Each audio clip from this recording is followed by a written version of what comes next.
ठरलं तर मग या मालिकेच्या येणाऱ्या भागामध्ये आता एका आईसाठी मुलीने जो स्टँड घेतलाय तो आपल्याला समोर येताना दिसणार आहे. कारण प्रिया प्रतिमाच्या बाबतीत जे काही चुकीच्या गोष्टी करते याचा सुगावा ज्या वेळेला सायलीला लागलाय त्या मेसेजमुळे आणि त्यानंतर मग आता प्रतिमाला हाताशी धरत सायलीने प्रतिमाच्या सोबतीने प्रियाचा पडदा फाश केलाय आणि या सगळ्यामध्ये रविराज आणि अर्जुन आणि चैतन्य हे तिघही जण मदत करणार आहेत. आणि तो पप्पू जो पप्पू महिपतचा माणूस आहे पण तो पप्पू ज्या काही गोळ्या आता प्रियाला आणून देतोय त्या सगळ्याचा सोक्षमोक्ष इकडे आता रविराज आणि अर्जुन यांच्या समोर आल्यावरती खऱ्या अर्थात रविराज सगळ्यांच्या समोर प्रियाची अशी काही भयंकर कारस्थानं आणणार. एक दोन नाही तर आत्तापर्यंत केलेली सगळी कुकारस्थानं प्रतिमा, रविराज, सायली, अर्जुन आणि चैतन्य हे सगळे कसे शोधणार हे सगळं या व्हिडिओमध्ये पाहू. इकडे प्रतिमा रविराजांना सांगत असते, मी खरं सांगू का तर मला या सगळ्यामध्ये आता अडकवलं जाते. मी तुम्हाला एक गोष्ट सांगते आहे, मला मुद्दामच हे सगळं काहीतरी होतंय. मी खरंच मेसेज नाही केला. रविराज म्हणतात, एक मिनिट, मी आता ज्या वेळेला पूर्णाईसोबत फोनवरती बोललो होतो त्यावेळेला मी त्या मेसेजची एक्झॅक्ट टायमिंग विचारलं की कोणत्या टाईमला हा मेसेज डिलिव्हर झाला होता. तर त्यावेळेला मला आता पूर्णाईने जे टायमिंग सांगितलंय त्या टायमिंगला तन्वी इथे होती आणि मला काहीतरी वेगळा डाऊट वाटतोय. कारण तन्वी आता ह्या सगळ्यामध्ये असं म्हणायच्या ऐवजी तिने काय सांगितलं की आपण आईच्या गोळ्या बदलूया. मला हे काही पटलेलं नाहीये. त्यावरती आता इकडे प्रतिमा सांगते, खरंच मला वेड लागले का, खरंच मी वेडी झालेली आहे का. रविराज म्हणतात, तू वेड्यासारखं काहीही बोलू नको, असं काहीही झालेलं नाहीये, तू अजिबात चिंता करू नको. असं म्हटल्यावरती मग आता इकडे लगेचच विचार करायला लागते प्रतिमा की नाही काहीतरी गडबड आहे. पण प्रिया त्याच वेळेला आली, त्याच वेळेला मेसेज. मग प्रतिमा सांगायला लागते रविराजांना की मागे सुद्धा म्हणजे मला हे भास होत आहेत हे फक्त तन्वीनेच मला जाणीव करून दिली होती. बाकी कोणाशी तसं बघितलं तर मला कुणीही अशी जाणीव करून दिली नव्हती. म्हणजे कुणीही मला या सगळ्यामध्ये सांगितलं नाही की तू हे विसरलीस, तू ते विसरलीस. मला फक्त तन्वीच ही जाणीव करून देते. रविराज म्हणतात, तीच गोष्ट माझ्या लक्षात आले आणि तू काळजी करू नकोस, आपण काहीतरी उपाय करूया. असं म्हणत आता इकडे रविराज उपाय करू असं म्हणत असताना तोपर्यंत इकडे आता सायलीला घरी आल्यावरती हा सगळा प्रकार कळतो. सायलीला कळतं की प्रतिमा आत्यांनी असा मेसेज केला होता, शक्यच नाहीये. मग सायली आता प्रतिमा आत्यांना कॉल करते. प्रतिमाला कॉल करून सायली आता सांगायला लागते की प्रतिमा आत्या, मला तुम्हाला काहीतरी विचारायचं आहे. म्हणजे आता त्या मेसेजचं काय सत्य आहे. प्रतिमा सांगते, काय सांगू सायली. अगं मी पूर्णाईंना असा खरमरीत मेसेज करू शकते का, तू मला सांग. मी पूर्णाईंना असं बोलू शकते का. अगं मला आणि तन्वी खोटं बोलते हे माहिती आहे, त्यामुळे मी त्यांना असं का म्हणेन. यावरती मग आता इकडे लगेचच सायली सांगायला लागते, म्हणजे हा प्रियाबद्दलचा मेसेज आहे ना. आणि त्यावरती प्रतिमा सांगते, हो अगं इतकंच नाही तर रविराजांनी मला सांगितलं की ज्या वेळेला तो मेसेज डिलिव्हर झाला होता तो मेसेज प्रिया इथे तन्वी इथे होती ना त्यावेळेचाच तो मेसेज होता. असं म्हटल्यावरती मग मात्र आता इकडे सायली सांगते, तुम्ही काळजी करू नका. मुळातच मला आधीपासून डाऊट आहे की काहीही झालं तरी सुद्धा या सगळ्यामध्ये आता गडबड घोटाळा काहीतरी होतोय. पण मी तुम्हाला एक गोष्ट सांगू का, मला कळलं की आईंच्या बोलण्यावरून की तुमच्या गोळ्या बदलण्यात येणार आहेत. तर तुम्ही एक काम करा, त्या ज्या गोळ्या बदलण्यात येणार आहेत ना त्या गोळ्या घेऊ नका. मला काहीतरी डाऊट वाटतोय. आपण आपल्या श्रद्धा डॉक्टर आहेत त्यांच्याकडे भेटू, त्यांना भेटू आणि त्यानंतर मग ठरवू काय करायचं ते. असं म्हणत सायली आता प्रतिमाला जरा सावध करते आणि त्यानंतर ती विचार करते की मला या प्रियाचं काय नाटक चाललंय हे सगळं शोधून काढलं पाहिजे. त्यासाठी मला प्रियाचा पाठलाग करायला पाहिजे. असं म्हणत ती आता विचार करते की मी प्रियाचा पाठलाग करेन आणि पाठलाग करून या सगळ्यामध्ये जे काही आहे ते शोधून काढेन. आणि त्यानंतर प्रिया बाहेर जायला निघते. प्रिया मुळातच पप्पूकडे जायला निघालेली असते पप्पूला तिने आता फोन करून ऑलरेडी सांगितलेलं असतं की मला गोळ्या लवकरात लवकर दे, त्या बाईला गोळ्या द्यायच्या आहेत. त्यावरती मग आता सायली सांगायला लागते, प्रिया आत्ता कुठे बाहेर निघालेस? प्रिया म्हणते, तुला काही सांगायची मला गरज वाटत नाहीये, मला माझी कामं आहेत, मला जायला पाहिजे. त्यावरती सायलीने तिचं फोनवरचं बोलणं ऐकलं असतं की ही गोळ्या आणायला चालले. मग आता सायली प्रियाच्या आधीच बॅग घेऊन बाहेर पडायला निघते, जेणेकरून तिला आता सायली आधीच बाहेर निघालेली असल्यामुळे प्रिया तिला म्हणते, तू कुठे चाललीस? सायली सांगते, मी तुझ्या आधी बाहेर पडले, माझं थोडंसं काम आहे. त्यावरती मग आता प्रिया विचार करते, नाही नाही, ही कुठे जाते हे मला कळलंच पाहिजे. ही माझा पाठलाग तर नाही ना करताय, नाही पण ही का माझा पाठलाग करेल? आणि ती सांगते, तू जास्त शहाणपणा करू नकोस हा, म्हणजे माझ्या मागे पाठलाग करण्याचं तुला काही कारणच नाहीये. यावरती आता इकडे सायली सांगते, मी आणि तुझा पाठलाग मला काही करायचं नाहीये, मला माझी महत्त्वाची कामं आहेत, तिकडे जायचं आहे. असं म्हणत सायली आता प्रियाच्या मागोमाग निघते.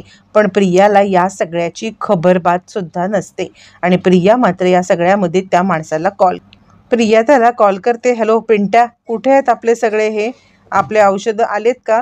यावरती तो सांगतो, हो मॅडम, तुम्ही या तर मी ती औषधं आणलेत. ती ना औषधं हॉस्पिटलमधून चोरणं हे खूप मोठं रिस्की आहे, माहिती आहे का? कारण त्या मेडिकलमध्ये तुम्ही गेलात ना, तर मेडिकलमध्ये तुम्हाला कोणत्याही प्रकारची तशी औषधं मिळणार नाहीत, कारण त्याला प्रिस्क्रिप्शन लागतं. ही डायरेक्ट मी हॉस्पिटलच्या मेडिकलमधून औषधं चोरतोय, मला ह्या वेळेला दुप्पट पैसे पाहिजेत, असं म्हणत तो डबल पैसे मागतो. प्रिया म्हणते, काय पैसे पैसे पैसे करत बसलायस, तुला पैसे देणार हे मी तुला म्हटलंय ना एकदा, असं म्हणत ती आता या सगळ्यामध्ये आता पैशाचा विषय टाळते. तोपर्यंत सायली आता कन्फर्म कर आणि ती ताबडतोब प्रतिमाला कॉल करते. प्रतिमाला कॉल करून ती सांगते, कोणती तरी औषधं घेण्यासाठी आता इकडे प्रिया गेलेली आहे.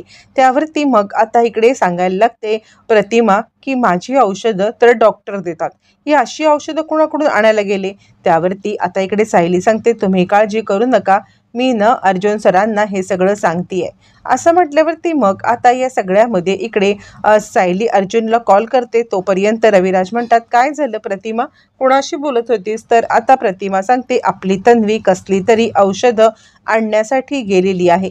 आपल्या तन्वीने या सगळ्यामध्ये आता ही औषधं कसली आणलेत मला माहीत नाहीये.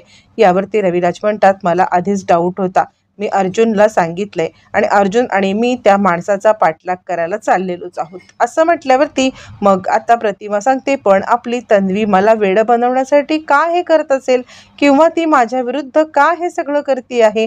त्यावरती रविराज म्हणतात, या प्रश्नाचं उत्तर तिच्याकडूनच आपण घ्यायचं आहे, पण थांब, आधी आपल्या हातात पुरावा लागू दे.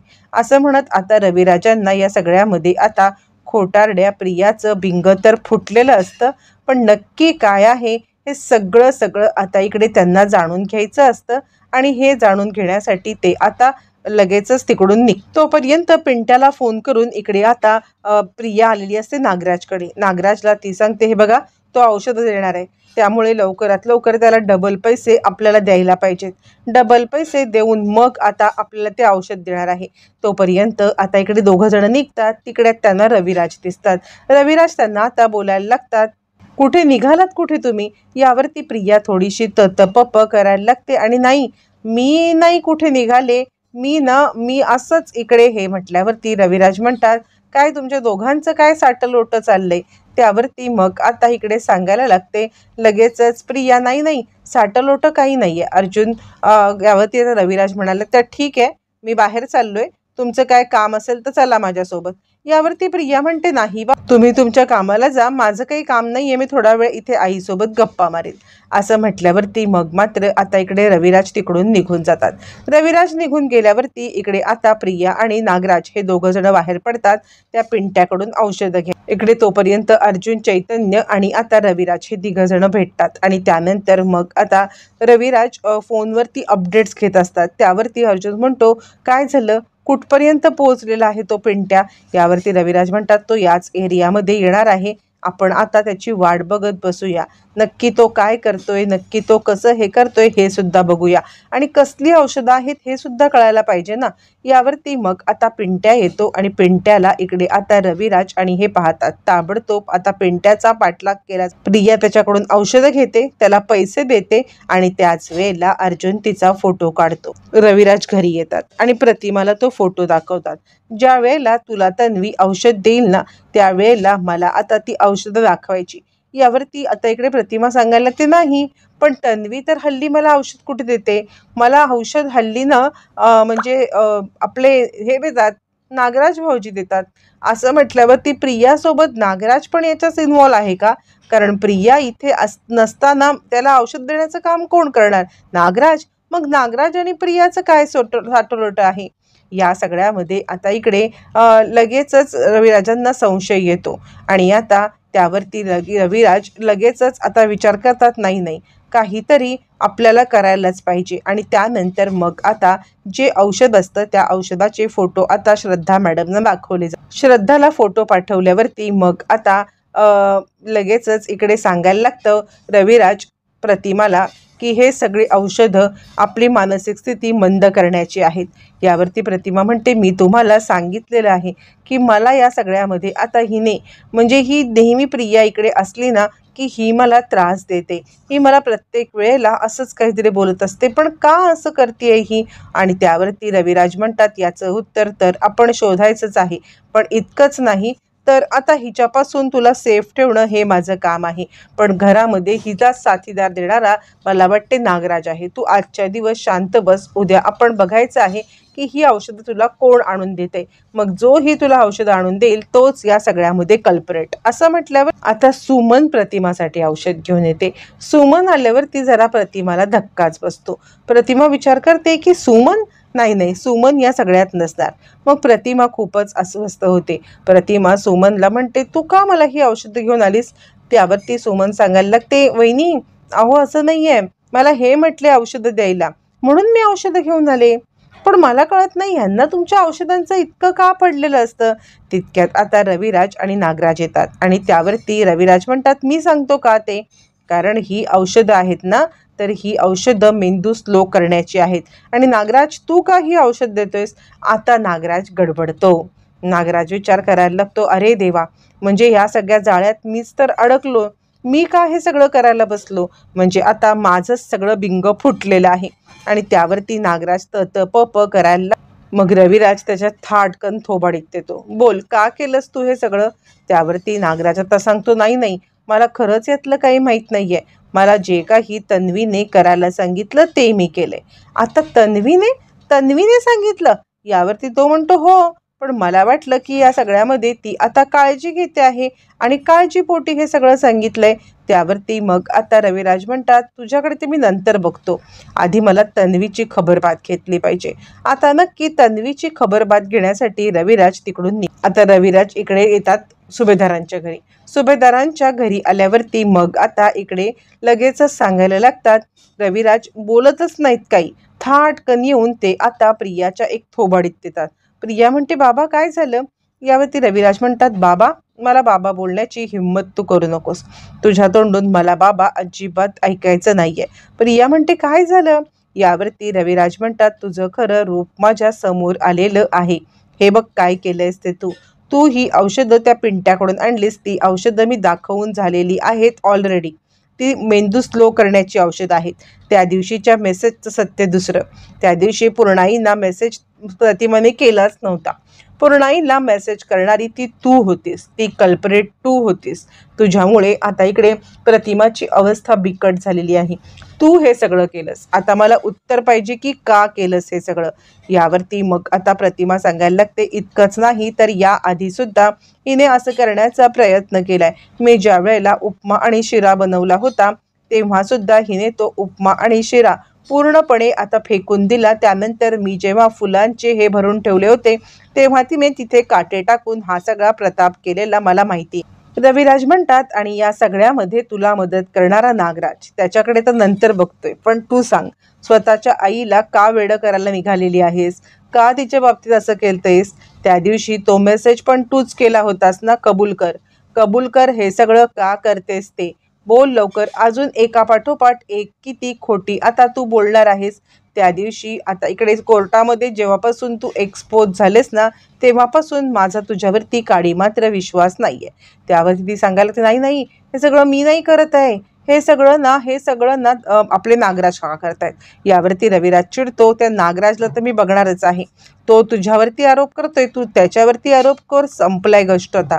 या मला खरं खरं जोपर्यंत सांगत नाहीस तोपर्यंत मी तुला सोडणार नाही, असं म्हणत मात्र आता रविराज चांगले चिडलेले असतात आणि प्रियाचं कानफाट फोडतात. त्यावरती प्रतिमा सांगते, का गं, तू का माझ्या ह्याच्यावरती उठलेली आहेस? तू का मला या सगळ्यामध्ये वेडं ठरवायला निघालेली आहेस? मला सांग, मी तुझं काय बिनसवलंय? अगं माझी मुलगी आहेस ना, जर तू माझी मुलगी आहेस तर या सगळ्यामध्ये आता तू माझ्या जीवावरती का उठलेस? असं म्हणत मग मात्र चिडलेली प्रतिमा तिला चांगलीच फटकारते आणि तिला जाब विचारायला लागते. आता या सगळ्यामध्ये प्रिया काय उत्तर देणार? पुन्हा हे सगळं निभावून घेणार का आणि पुन्हा एकदा सगळ्यांना उल्लू बनवणार का? हे मात्र येणाऱ्या भागातच कळणार आहे.